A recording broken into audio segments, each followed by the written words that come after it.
ধরো আমি শয়তানদের সঙ্গে লড়ে উঠতে পারলাম না, যদি কৃষ্ণকালী মা যদি আবার তোমাদের কাছে যদি আনতে না পারি, ধর আমি পারলাম না, পেরে উঠতে পারলাম না, যুদ্ধ করতে করতে যদি আমি হেরে যাই, আমি ধরো যুদ্ধ করছি খুব ভক্তদের জন্য,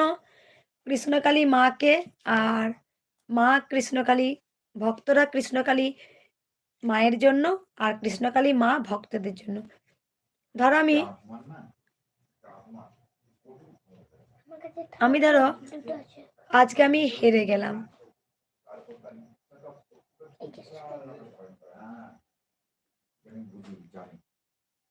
ধরো